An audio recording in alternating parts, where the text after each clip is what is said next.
Landing a job interview can be both exciting and nerve-wracking, and this is especially true if you're interviewing for a job you really want. To up your chances of being hired, you need to dress for success. Your appearance is the first thing the interviewer will take in when you walk through the door. Now, the biggest thing interviewers are looking for beyond all your credentials is that they want to know that you'll fit in well with the company. You want to show their interviewer respect, that you're serious about the job, but you also want to seem like you belong there. Thus, you don't want to look either too casual or too dressed up. Now, a good rule of thumb is to dress one notch above what your current employees at the company wear on a daily basis.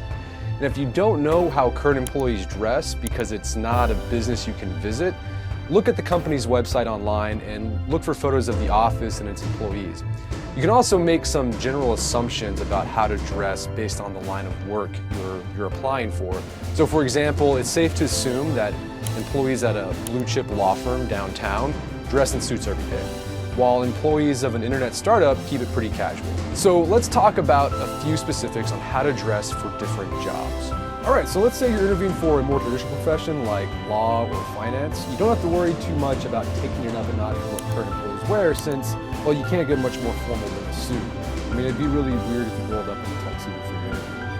Wear a classic conservative suit, and we're talking single-breasted, notched lapel, 2 or 3 button jacket with a single or double back vent, regular flat pockets, and a left breast pocket and with a pocket square. Nothing too trendy. Pleated trousers are more formal than the non-pleated variety, so take that in consideration. As far as the color of the suit goes, your safest choices are navy blue or charcoal. Solid black suits are typically associated with funerals. You can wear patterns such as pinstripes in colors like brown or tan, but you'll definitely stand out. And it's up to you whether that's a good thing or a bad thing. I say charcoal is a sure bet. Wear a solid white or blue dress shirt and make it a button-up rather than button-down collar, as button-down collars are too informal for this kind of interview. For your tie, choose one made of silk. Any classy pattern will do. A red power tie might be a bit too aggressive for this situation. Blue tie is definitely a good choice as the color supposedly evokes trust, loyalty, and stability. As far as tying your tie goes, you can't go wrong with a half pointed tie. Wear dark socks that match your trousers. This isn't the time to show off your sock game with novelty socks. As to footwear, a plain or capped Oxford is a safe choice, but most traditional black dress shoes will work. Go with a lace shoe over a slip-on, and choose a pair with a rounded toe and square heel stuff. And make sure that they're shiny.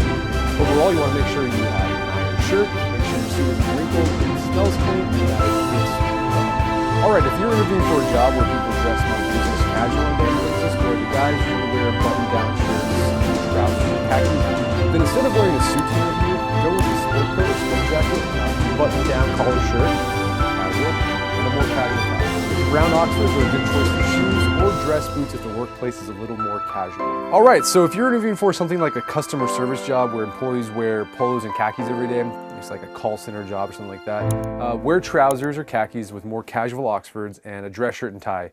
And feel free to skip the sport coat if you want. Okay, so if you're interviewing for a job that's of a professional nature but employees dress pretty casually, wear a button down in khakis. And in this instance, you can play with color a little more, so have some fun with it. And you can also choose some different patterns as well. Add a tie if you want, but if you do, make it a casual one, something textured or knitted. And if the company does more creative work, wear a button down with an interesting pattern, like check is a great standby. And consider substituting the khakis for dark denim jeans, especially if it's a very casual workplace. And dress boots will work well in this instance.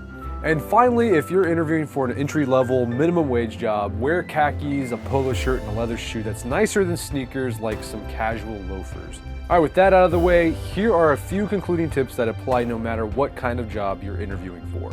Get a haircut a week to a few days before your interview. Don't try anything new with your cut. Now is not the time to experiment.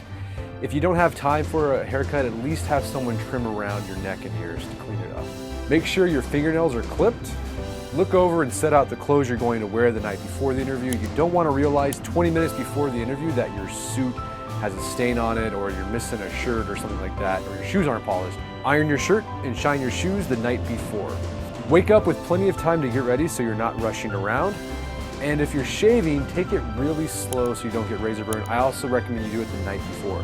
And if you have facial hair, trim your mustache or beard. Take a shower before the interview, it's a given. Wear a watch and your wedding band if appropriate, but keep other jewelry to a minimum. And don't apply cologne. The interviewer may be sensitive to smell, and that wouldn't be good. All right, there you go. How to dress for a job interview in different situations. I hope that video helped. Until next time, this is Brett McKay telling you to stay manly.